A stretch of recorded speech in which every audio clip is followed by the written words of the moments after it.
안녕하십니까. MSESI의 엣지캠 동영상 강의를 시작하겠습니다. 이번 강의 내용은 솔리드를 서피스화 시키는 기능과 솔리드의 모서리를 커브화 시키는 기능에 대해서 알아보도록 하겠습니다. 지금 화면에 보시는 것 같은 솔리드 모델을 서피스화 시키는 기능으로는 페이스 피처라는 이 아이콘을 사용하게 됩니다.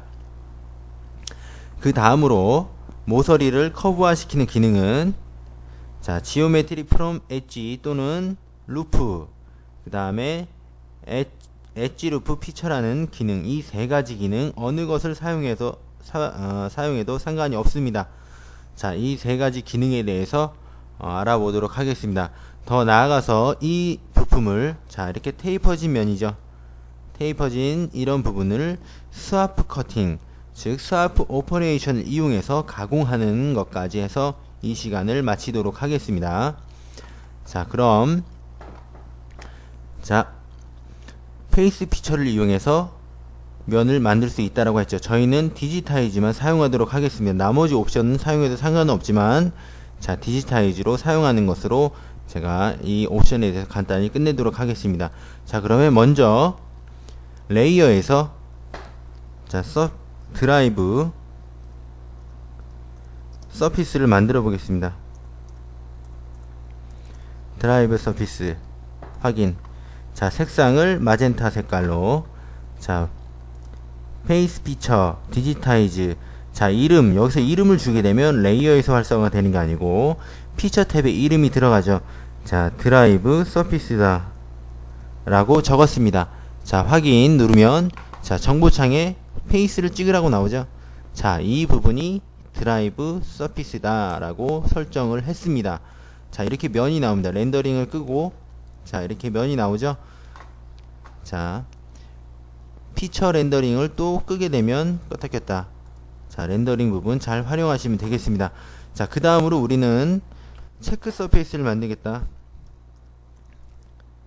체크 서페이스. 확인. 색깔은 파란색으로 하고 똑같은 옵션 페이스 피처라는 기능을 쓰겠습니다. 여기서도 체크 서피스다. 확인. 면을 선택하라고 또 정보창이 나옵니다. 이 면과 이 면이 체크 서피스다 라고 제가 명명을 했어요. 피처 탭을 한번 살펴보면 드라이브 서피스, 체크 서피스 이름이 나오죠. 그리고 페이스 피처란 기능으로 피처를 찾아냈다는 것을 보실 수가 있습니다.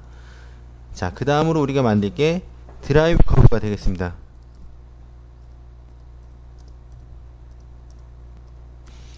드라이브 커브 오케이. 색상은 붉은색. 이 세 가지 옵션 아무거나 사용해도 돼요.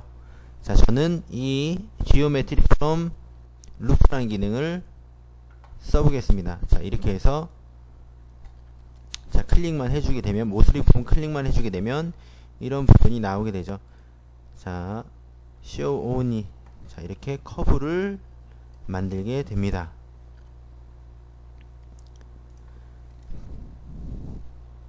그러면 언더로 돌려서 엣지 프롬 피처로 찾아보겠다. 이름을 줍니다. 드라이브 커브다. 루프 방식으로 찾을 것인지 엣지 방식으로 찾을 것인지 설정해주고 확인. 이 부분을 드라이브 커브로 만들겠다 라고 하면 이렇게 찾게 되면 피처 탭에 나오겠죠. 드라이브 커브. 이렇게 솔리드에서 서피스화 시키는 기능을 썼습니다. 이렇게 되면 저번 시간에도 제가 말씀을 드렸지만 서피스는 방향성이 있다고 했어요. 하지만 솔리드에서 서피스화를 시킬 때에는 방향성은 내부로 절대 들어가지 않고 바깥쪽 무한대 영역 쪽으로 항상 방향이 서 있습니다. 그렇기 때문에 솔리드에서는 별도의 세팅이 필요가 없죠. 그럼 가공 모드로 넘어가서 스와프 커팅에 대해서 알아보도록 하겠습니다. 아이콘으로는 여기 있죠. 5-ASIAX 스와프 오퍼레이션이란 부분이 있습니다. 클릭하게 되면 우측 가공을 하기 위한 3요소 첫 번째 드라이브 커브 선택을 합니다. 정보창에 드라이브 커브라고 나오죠. 드라이브 커브를 선택을 합니다. 그리고 오른쪽 마우스 클릭.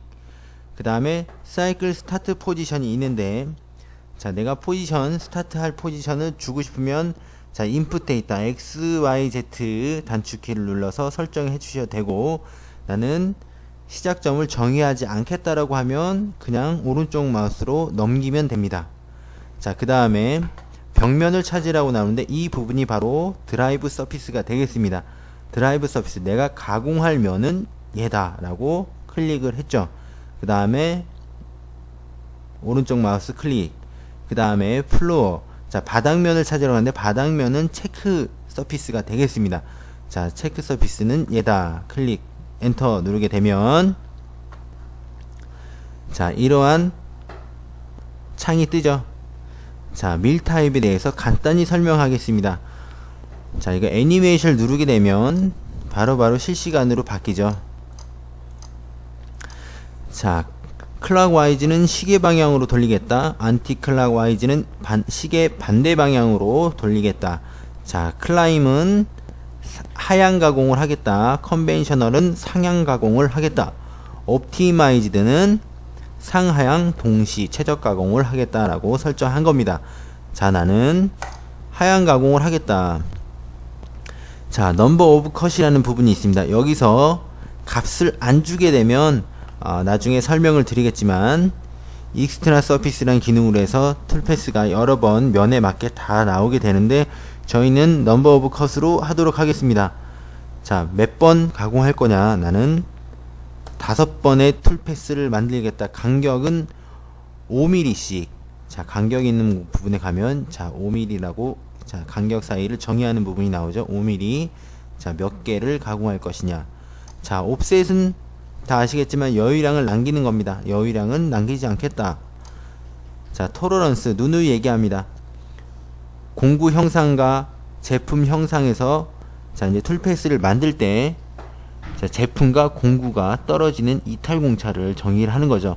100분의 1로 나와 있기 때문에 100분의 1 이상 툴패스가 형상과 이탈하게 되면 그것을 100분의 1보다 작게 하기 위해서 툴패스가 안으로 말려 들어옵니다.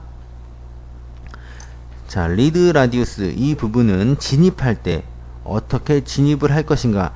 나는 반지름 5를 그리면서 진입하겠다라고 설정을 했어요. 자, 그 다음으로 사이드 틸팅 디파이션 타입이 있는데, 이 부분은 플로우드 서피스. 자, 그림에서 보는 것처럼 서피스에 있는 노멀 방향 그대로 따라갑니다. 자, 그 다음에 노멀 투 퍼스트 엣지는, 자, 퍼스트 엣지라고 하면 여기서는 드라이브 커브가 되겠죠. 이 드라이브 커브에 직교되는, 즉 노멀 방향으로 헤드가 틸팅이 됩니다. 자, 그 다음에 노멀 투 컷 다이렉션이라는 게 있는데, 툴패스가 지나갈 때마다 그 방향에 직교하는 툴패스를 만들게 되죠. 자, 즉 내가 지금 가공하고 있는 툴패스에, 자, 노멀 방향으로 쓰게 되는 겁니다. 자, 위 세 가지가 다 똑같을 수도 있어요. 하지만 다른 경우도 분명히 생깁니다. 적용하는 사례가. 자, 스핀들 다이렉션이라는 부분은, 자, Z축을 고정을 시켜 놓죠. 자, 이제 고급 옵션 5A 샥스 사이클로 가면 어느 축을 고정을 시킬까가 나오는데, 여기에서는 항상 Z축 고정. 자, 이거 고정하게 되면 이건 3축 툴패스가 나올 겁니다. 자, 불합리하겠죠. 자, 그래서 여러분들은 아마 플로우드 서피스라는 부분을 가장 많이 사용하시게 될 겁니다. 자, 툴링 부분을 가보도록 하겠습니다. 피드레이트, 플런지 피드레이트, 스피드. 더 이상 3축 가공을 다 마스터하고 오셨다면 이 부분에 대해서 설명을 하지 않겠습니다. 자, 그 다음으로 내가 공구를 찾겠다. 자, 파인드를 누르게 되면 엣지캠에서는 툴 데이터베이스가 강력하다라고 했습니다. 자, 이런 툴 데이터베이스에서 툴을 찾도록 하겠습니다. 자, 나는 볼로우즈를 찾겠다. 자, 12파이짜리 롱 시리즈로 찾겠다라고 선택을 했습니다. 자, 포지션은 1번에, 자, 뎁스 부분 보겠습니다. 자, 우측에서는, 자, 클리어런스 방식이 세 가지가 있죠. 플랜 방식이냐, 실린더 방식이냐, 반구 방식이냐.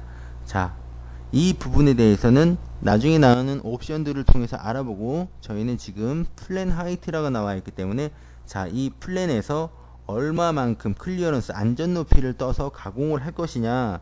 나는 10mm 뜨겠다. 자, 어소시에이티브가 체크되어 있으면 뭐였죠? 자동인식 모델 최상단에서부터 나가는 겁니다. 자, 리트렉이란 부분이 있죠. 자, 이 부분은 자, 그림에서 보는 것 같이 자, 리트렉 이렇게 나와 있습니다. 여기서 리트렉 이런 제품이었을 경우 리트렉 포인트를 주지 않았다라고 하면, 자, 이렇게 직선으로 빠지는, 자, 클리어런스로 빠지는 툴피스가 여기서부터 생성이 되겠죠. 그러면서 면을 긁어먹게 됩니다. 자, 이 높이를 지정을 해 주셔야 돼요. 지금 여기서는 적용되는 사례가 아니지만, 자, 리트렉 포인트를 주셔야 이렇게 긁어먹는 경우가 없을 겁니다. 자, 3축의 의미와 똑같지만 리트렉은, 자, 이 부분에 값을 주게 3이란 값이다 그러면 3이란 값은 틸팅이 되는, 즉 노멀 방향으로 리트렉이 되지만 3mm가 넘어섰다라고 하면, 자, 순수하게 Z축 방향으로, 자, 공구가 뜨게 됩니다. 즉 이런 부분에 대해서는 긁어먹게 되죠. 자, 그 다음에 세이프 디스탄트 이 부분을 가게 되면, 자, 가공 시작하기 전에 안전적 G01로 어디부터 정의를 할 것인지 정의해 주시면 되겠습니다. 3축하고 의미가 약간 틀려요. 자, 툴 A샥스 시프트라는 부분은, 자, 이 부분은, 자, 이 부분이 드라이브 커브, 서피스 커브, 그다음 체크 서피스다. 자, 드라이브 서피스, 드라이브 커브, 체크 서피스다. 이렇게 이 그림에서 구성을 봤을 때, 자, 툴패스는 항상 드라이브 커브에서부터 생성이 됩니다. 하지만 드라이브 서피스에서 얼만큼, Z 방향으로 얼만큼 덜 들어가고 더 들어가게 하느냐, 툴 A샥스 시프트라는 부분으로 제어를 하게 되죠. 자, 이거 값 플러스 마이너스 값 다 들어갑니다. 자, 그 다음으로 멀티플 컷이라는 게 있는데, 자, 이 부분에 대해서는 3축으로 황삭을 하고 그 다음에 5축으로 한번 측면을 돌려주면 끝나는 사이클이죠. 하지만 이런 경우가 아닌 다른 경우, 이 그림과 같은 경우였을 때는, 자, 스톡을 설정해주고, 이게 스톡이다 설정해주고, 자, 라프 패스, 황삭하는 패스는 몇 개를 만들 것이며 이 간격은 얼마인가, 그 다음에 피니시 패스는 몇 개의 간격이며 거리가 얼마인가. 자, 이렇게 우돈이라고 넣으면 그림이 이렇게 나오죠. 네, 콘센트릭 하면 동심을 그리는 툴패스. 자, 이렇게 하면 바닥면까지 다 가공을 하게 되는 겁니다. 측면이 아니고 바닥면 절삭도 하게 되는 거예요. 스파이럴, 나선형. 자, 그 피치는 몇 %냐, 공구경에. 자, 이렇게 설정이 끝났으면 지금 여기서는 멀티플 컷을 할 필요가 없죠. 자, 뎁스까지만 설정을 해도, 자, 확인 누르게 되면 툴패스가 생성이 됩니다.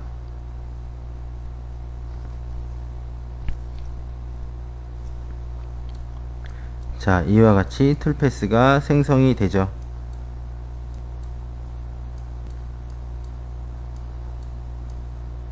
자, 그러면 시뮬레이션 한번 확인해 보도록 하겠습니다. 자, 기계를 켜고,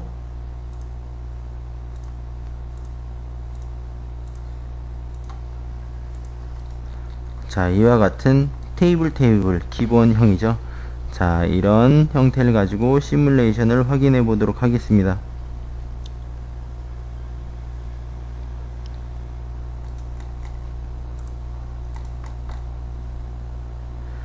자, 툴패스는 드라이브 커브에서 만들었지만 가공할 때는 위에서 아래로 가공하는 게 맞겠죠. 이렇게 해서 스와프 커팅을 하는 겁니다. 자, 이렇게 해서 이번 강의를 마치도록 하겠습니다. 수고하셨습니다.